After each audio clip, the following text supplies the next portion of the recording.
जनता पर हमारे कदमों के नीचे जमी नहीं है, उस पर ये देखिए कि इसका हमें यकीन नहीं है। कांग्रेस पार्टी जनता को कभी इसके एक नेता सुरजेवाला जनता को राक्षस कह देते हैं, एक कमेटी हार जाते हैं तो राहुल गांधी कहते हैं पूरे नॉर्थ इंडिया में के लोग समझदार नहीं हैं। इस ढंग की राजनीति करके जनता को गाली देना, इन्हें किसी पर विश्वास नहीं है, जनता पे भी। और ये तीनों राज्यों की जनताओं ने बता दिया कि उन तक योजनाएं पहुंची है, क्योंकि जब हम बटन दबाते हैं ना तो वो ऐसे नहीं दबता बटन, उसके लिए काम करना पड़ता है। और काम किया मोदी जी की योजनाओं ने, राज्य के जो चाहे हमारी सरकार थी चाहे नहीं थी। 4 राज्य में जो है इलेक्शंस के नतीजे सामने देखने को मिल रहे हैं, और अगर हम बहुमत की बात करें तो बीजेपी को मिल रही है 3 राज्यों में। इन आंकड़ों को कैसे देखेंगे आप? जाहिर तौर पर यह जीत नरेंद्र मोदी के नाम पर लड़ी गई चुनाव का जीत है। एक तरफ राहुल गांधी जी नरेंद्र मोदी को पनौती बोलते रह गए, लेकिन जनता को पता है कि पनौती कौन है और किस पार्टी को राहु काल लग गया है, यह भी जनता ने देखा है। दूसरी विषय कि आप देखिए मध्य प्रदेश में 20 वर्षों के बाद यदि भाजपा आ रही है और 10 वर्षों के नरेंद्र मोदी के शासनकाल के बाद लोग ये नारा लगाते हैं मोदी है तो मुमकिन है।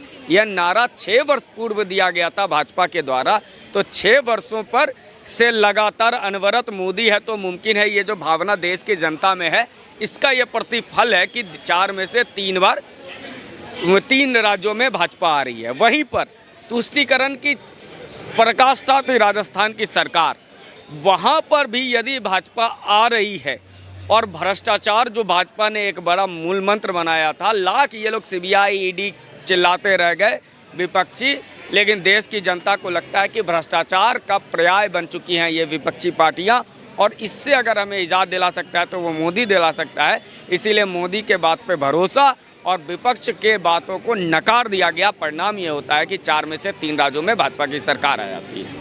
आप कह रहे हैं कि जनता ने जो है वो मोदी जी को चुना, बीजेपी को चुना विकास के नाम पर, इनके नाम पर, लेकिन फिर वही ईवीएम हैक हो गया 3 राज्यों में, लोकतंत्र की हत्या, इस तरीके के फिर आरोप लगेंगे बीजेपी पर। जनता पर हमारे कदमों के नीचे जमी नहीं है, उस पर ये देखिए कि इसका हमें यकीन नहीं है। कांग्रेस पार्टी जनता को कभी इसके एक नेता सुरजेवाला जनता को राक्षस कह देते हैं, एक कमेटी हार जाते हैं तो राहुल गांधी कहते हैं पूरे नॉर्थ इंडिया में के लोग समझदार नहीं हैं। इस ढंग की राजनीति करके जनता को गाली देना, इन्हें किसी पर विश्वास नहीं है, जनता पे विश्वास नहीं, एजेंसियों पे विश्वास नहीं, कोर्ट पे विश्वास नहीं। अब ईवीएम पे, अच्छा ईवीएम ये कैसी चरित्रवान महिला है, जहां भाजपा जीतती है वहां पर इनका चरित्र डगमगा जाता है, और तेलंगाना वाली ईवीएम जो है वो बिल्कुल पर्दे में हिजाब में रहती है। वो कौन सा कैरेक्टर है? हिंदुस्तान में ना ईवीएम है कुआ है, ना एजेंसियां हैं कुई है, हैक हो गया है कांग्रेसियों का दिमाग, और वो दिमाग इस तरह से हैक हुआ है कि इन्हें मोदी फोबिया हो गया है। इन्हें लगता है कि मोदी को गाली देंगे तो हमको जनता वोट कर देगी। जो जनता आज भी नारे लगा रही है मोदी है तो मुमकिन है, वो जनता कैसे कांग्रेस पे विश्वास कर लेगी? कांग्रेस पार्टी तो भारत जोड़ो यात्रा निकाले थे, सबसे ज़्यादा दिन मध्य प्रदेश में गूंजे थे। प्रियंका गांधी को लॉन्च किया जा रहा है। आपको अगर बचा के रखना है तो प्रियंका गांधी जी को अभी बचा के रखिए, क्योंकि राहुल गांधी फेल हो चुके हैं। प्रियंका गांधी उत्तर प्रदेश में फेल हुई, यहाँ पर फेल होती दिख रही हैं। इसका मतलब है कि कांग्रेस पार्टी को दक्षिण के राजनीति के लायक मानती है, और राहुल गांधी प्रियंका गांधी सभी फेल हो चुके हैं। क्या कारण देखते हैं? अगर पूर्व की दिनों की अगर मैं बात करूं, पूर्व के दिनों में राहुल गांधी ने जिस तरीके मोदी जी को जो पर्सनली टारगेट किया था, अपशब्द बोले थे, पनौती, इस तरीके के, तो कहीं ना कहीं देखा जा रहा है कि पनौती राहुल गांधी जी के लिए तो चुनौती नहीं बन गई है। चुनौती वो कहें जिन्होंने अपनी पार्टी को यहाँ से यहाँ उठाया हो, यहाँ से यहाँ गिराने वाले लोग दूसरे पे पनौती कहते हैं। ये लड़ाई क्या थी? जैसे ही ये लड़ाई की सुगबुगाहट हुई थी, भाजपा पिछड़ती जा रही थी, बताया जा रहा था, और फिर पनौती का प्रकरण होता है और बीजेपी आ जाती है। बताइए पनौती हम किसको माने? और ये हम बार बार बोल रहे हैं कि सनातन को मिटा देंगे, सनातन का उन्मूलन कर देंगे, सनातन को ख़त्म कर देंगे। सनातन डेंगू है, सनातन मलेरिया है, सनातन सारी चीज़ें कह देने वाले लोग आज सिमट करके चले गए। ये समझिए सनातन द्रोहियों को इस देश की जनता ने सीधा क्लियर मैसेज दिया कि अगर भारत में रहना है तो राम राम कहना होगा, यदि भारत में रहना है तो वंदे मातरम कहना होगा। ये जो संकल्प था भारत के 140 करोड़ लोगों का, आप श्री राम को गाली दे करके, भारत के सनातनी हिंदू व्यवस्था परंपराओं को गाली दे करके आप इस देश में राजनीति नहीं कर सकते हैं। वो दौर गया जब हिंदू काटा भी जाता था और इंदिरा गांधी, जो सोनिया गांधी, मायावती ये सी बातें कहता था। आज इन हिंदुओं को पता है कि उसका असली चैलेंज क्या है। एक तरफ तुष्टिकरण करने वाले लोग हैं जो कहते हैं हमास का भी तुम समर्थन कर दो इस्लाम के नाम पर, और दूसरा कहते हैं हिंदुओं तुम जातियों में बढ़ जाओ, तुम्हारा ये कोड है, कास्ट का ये कोड, ब्राह्मण का ये कोड, कहानी जातीय जनगणना करके हिंदुओं को अलग अलग जातियों में बांट दो और फिलिस्तीन के मुसलमानों के साथ भारत के मुसलमान को जोड़ के रखो। क्योंकि कांग्रेस पार्टी ने यही किया, उन्होंने अपना जो निकाला था रेजोल्यूशन, उसमें हमास का नाम तक नहीं लिया था। परिणाम अब देश की जनता, खासकर ये जो हिंदू समाज है, ये समझ रहा है कि कांग्रेस की पार्टी की जो तुष्टीकरण की नीति और सनातन से विरोध, सनातन से घृणा, इसका ये अब देश की जनता समझने लगी है। और ये एक नया परिवर्तन मुझे देखने को लगता है कि जो कहते थे कि मुस्लिम वोट कंसोलिडेट वोट करता है, अब ये बात कहना पड़ेगा लोगों को कि हिंदू वोट भी अपने हित के लिए कंसोलिडेट होता है।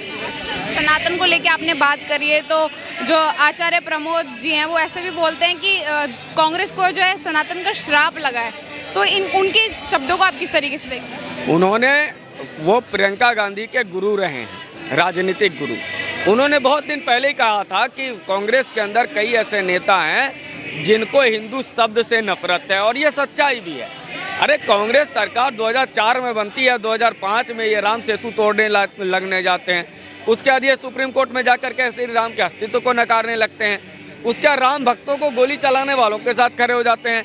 यहाँ तक कि सुप्रीम कोर्ट में इनका वकील कपिल सिब्बल खड़ा होकर के कहता है कि अभी राम मंदिर का फैसला मत दीजिए, इससे बीजेपी को फायदा हो जाएगा। अरे यहाँ तक छोड़ो, 26 से 11 हुआ था, कसाब मुंबई में हमारे देश के लोगों पे गोलियां चला रहा था, 250 से ज़्यादा लोग मारे गए थे।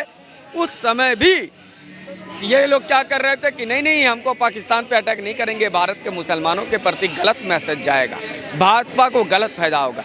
अरे 250 लोग आपके भारत के मारे जा रहे हैं, वहाँ पर आप भारत की राजनीति फायदा नुकसान देख रहे हैं। वही नरेंद्र मोदी था, घर में घुस करके मारा, और एक बार नहीं 2-2 बार मारा, म्यांमार में मारा, पाकिस्तान में मारा, डोकलाम में मारा, गलवान में मारा।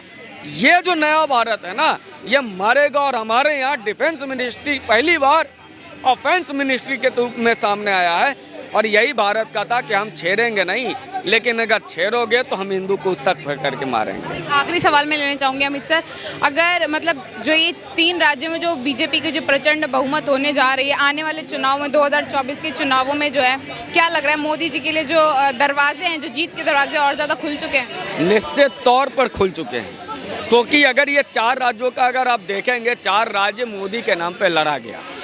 ना शिवराज थे, ना छत्तीसगढ़ में किन्हीं चेहरा को किया गया, ना राजस्थान में किया गया, और तेलंगाना में 10 सीटें भाजपा लेकर के आ जाती है। दक्षिण, सुदूर दक्षिण के राज्य में वहाँ पर 10 सीटें अगर लेकर के आ रही है भाजपा, तो समझो कि यह नरेंद्र मोदी का चेहरा। और क्यों ना हो, आप महिलाओं को 2014 से पहले, मैं बार बार ये कहता हूँ कि 2014 से पहले एक खबर छपता था कि शौच के लिए गई महिला के साथ बलात्कार, घरों में शौचालय देगा, वैक्सीन देगा, सड़क देगा, जल घर नल देगा, राशन देगा, टीका देगा, आवास देगा।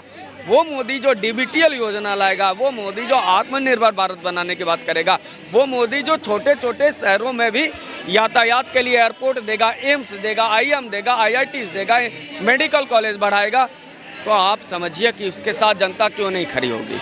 और 10 वर्षों के बाद भी मोदी के नाम पर चुनाव लड़के अगर इनकी पार्टी जीत रही है, तो ये तीखना चाहिए। मुझे लगता है राहुल गांधी को नरेंद्र मोदी की क्लास में जा कर के शिक्षा लेनी चाहिए, उसके बाद राजनीति में आना चाहिए। कम से कम प्रियंका गांधी जी को कायदे से नरेंद्र मोदी और अमित शाह से सीखना चाहिए, क्योंकि अमित शाह की रणनीति इसमें काम आई। 55 नए कैंडिडेट दे देना छत्तीसगढ़ में, मध्य प्रदेश में केंद्रीय मंत्रियों तक को लड़ा देना, अमित शाह की रणनीति, नरेंद्र मोदी का चेहरा योगी आदित्यनाथ का प्रचार और पूरे भाजपा और आरएसएस की जो संगठन है, गांव में लोगों से बीच में जो संपर्क है, इसका नतीजा है। और केंद्र सरकार की नीतियां सब मिला करके देखिए तो 2024 में मोदी ही आएंगे, तो मोदी जो कहते हैं ये सच होने जा रहा है। धन्यवाद सर। आप कैसे देखते हैं सर, 3 राज्यों में जो बीजेपी जो है बहुमत से जीतने जा रही है, इस जीत के इन आंकड़ों के लिए आपके लिए क्या मायने? देखिए, आपके चैनल के माध्यम से जितने भी भाजपा के कार्यकर्ता हैं, नहीं पूरे देश के युवा हैं, पूरे देश की बच्चियां, महिलाएं, सबको शुभकामनाएं हैं। और ये जो आपने 3 राज्य बोला, ये 3 राज्यों में तो जीत है ही हमारी, लेकिन मैं इसको जो तेलंगाना में चल रही है उसमें भी हम अभी 9 से 10 सीटों पे आगे चल रहे हैं। और 8 बजे तक, जैसा कि जो चुनाव इलेक्शन कमीशन है उसने बताया कि क्लियर हो जाएगा, तो ये और भी बढ़ सकता है। और देश की जनता ने बता दिया कि जुबले की राजनीति, जातिवाद की राजनीति, धार्मिक राजनीति को उन्होंने सिरे से नकारा है। और उन्होंने जिसको यूज़ किया है वो है देश की जनता के लिए। जैसा कि भाजपा का एक स्लोगन है, आपको पता होगा कि अंत्योदय योजना, कि आखिरी व्यक्ति तक जो कतार में खड़ा है उस तक योजनाएं जानी चाहिए। और ये तीनों राज्यों की जनताओं ने बता दिया कि उन तक योजनाएं पहुंची है। क्योंकि जब हम बटन दबाते हैं ना, तो वो ऐसे नहीं दबता बटन, उसके लिए काम करना पड़ता है। और काम किया मोदी जी की योजनाओं ने, राज्य के जो, चाहे हमारी सरकार थी चाहे नहीं थी, लेकिन जो सरकार नहीं थी, जैसे मध्य प्रदेश में सरकार नहीं थी, छत्तीसगढ़ में भी पिछली बार थोड़े से वोटों से हम रह गए थे, लेकिन वहाँ की जो हमारी लीडरशिप थी, उन्होंने सत्ता में ना रहते हुए भी लोगों के लिए काम किया। और उसका नतीजा है कि देश की जनता ने हमें पूर्ण बहुमत से तीनों राज्यों में हमें विजयी बनाया है। सर, वो ईवीएम हैक को लेकर फिर बात होएगी कि मतलब कि मोदी जी जो है ईवीएम हैक करवा लेते हैं, वो जो है मतलब एक राज्य में कांग्रेस आई, बाकी 3 में बीजेपी, तो कहीं ना कहीं ये तो उनके मन में सवाल चल रहा होगा ना कि ईवीएम हैक। देखिए, ये सुन के तो हंसी आती है। अब पहले ये लगता था ये तो वो चीज़ हो गई। आज अगर हम चाहें, हम किसी का वाईफाई हैक नहीं कर सकते। तो ये इलेक्शन कमीशन हमारे देश की जो सर्वोच्चम वो है अपना, उसको ये उसके ऊपर सवाल उठा रहे हैं। तो फिर ठीक कौन है? ठीक वो लोग हैं जो देशद्रोही होते हैं, उनके लिए रात को क्या कहते हैं मुख्यालय खुलवा देते हैं। आपको मैं एक चीज़ बताता हूँ, ये उन लोगों के लिए है जो सनातन धर्म को मानते हैं, और ये उन लोगों के लिए भी है जो सनातन धर्म को नहीं मानते। देखिए, जो सनातनी है वो कर्म पे विश्वास रखता है, और कर्म ये कहता है कि आज आप जो करोगे वो कल आपको मिलेगा। ठीक है। अब उन लोगों के लिए जो लोग सनातन नहीं मानते, जो पढ़े लिखे लोग हैं, लेकिन वो सो कॉल्ड अपने आप को बुद्धिजीवी वर्ग कहते हैं, इंटेलेक्चुअल सेल कहते हैं। लॉ ऑफ ग्रेविटी सुना है? हम अगर ऊपर पत्थर फेंकेंगे तो हमें सेब तो मिलेगा नहीं, हमें पत्थर ही आएगा ना। और जो कुदरती फोर्स होती है, नेचुरल फोर्स होती है, उसके साथ अगर हम पत्थर फेंकते हैं तो वो डबल फोर्स से आता है। तो इन्होंने जो भी बोला, कभी सनातनियों को, कभी धार्मिक किसी पनौती बोला, देश के प्रधानमंत्री को। देखिए, मोदी जी खाली बीजेपी के एक नेता नहीं है, वो देश के प्रधानमंत्री हैं। आज अगर मोदी जी बाहर जाते हैं, यहाँ G20 का आयोजन हुआ, वो बीजेपी के लिए नहीं हुआ। आज आप किसी फॉरेनर अगर आपको यहाँ मिले तो वो आपको भारत की वजह से जानता है, वो आपको हिंदू मुस्लिम किसी ब्राह्मण बनिया जाति की वजह से नहीं जानता। आज हमें वो भारतीय जानता है। अगर मेरे को वो देखेगा तो मुझे भारतीय कहेगा, मुझे मेरी जाति से नहीं जानेगा। तो ये देश की जनता ने, देश के युवाओं ने, देश की महिलाओं ने हमें बता दिया है कि देश की जो हमारा युवा वर्ग है, जो महिला वर्ग है, जो हमारी बेटियां हैं, वो जो जुबले की राजनीति है उसकी तरफ नहीं जाएंगी। और जो हमारे कांग्रेस है, मैं आपके माध्यम से उनके जो शीर्ष नेतृत्व है उनको बोलूँगा कि अब वक्त आ गया है कि अगर आपको सर्वाइव भी करना है, अगर आपको कंपटीशन भी देना है, तो आपको अपनी जो लीडरशिप है उसकी तरफ थोड़ा देखना हो। सर, चुनावों से पहले जो राहुल गांधी जी कहते थे कि देश की जनता बदलाव चाहती है, वो फिर कौन से बदलाव की बात कर रहे थे? वो 3 राज्यों में तो बीजेपी आ चुकी है। बदलाव यही था जी कि छत्तीसगढ़ में कांग्रेस की सरकार थी तो वहाँ पे बदलाव हो गया, और कहते इसी बदलाव की बात कर रहे थे वो। जैसे आपने देखा होगा, राहुल गांधी कई बार बोलते बोलते टंग ट्विस्ट हो जाती है उनकी, हो जाती है ना, तो ये भी उनकी टंग ट्विस्ट ही थी। टंग ट्विस्टर वो बड़े अच्छे हैं, उनको रील्स वगैरह बनानी चाहिए, काफ़ी व्यूज़ आएंगे उन पर। लेकिन देखिए, वो भी एक नेशनल पार्टी के वो एक राष्ट्रीय अध्यक्ष रह चुके हैं, सांसद हैं अभी वो। हम उनका पूर्ण उनकी रिस्पेक्ट करते हैं, और वो सो कॉल्ड युवा भी कहते हैं अपने आप को, और ठीक है, वो युवा थे यहाँ जब भी हैं। लेकिन अब मैं आपके चैनल के माध्यम से उनको बोलूँगा कि काम करें, और अगर वो काम करेंगे तो अगर काम उनको देश की जनता को पसंद आया तो उनको भी, और अगर हमें भी उनका काम पसंद आया तो हम भी उनको जरूर आगे बढ़ाएंगे। आपसे राय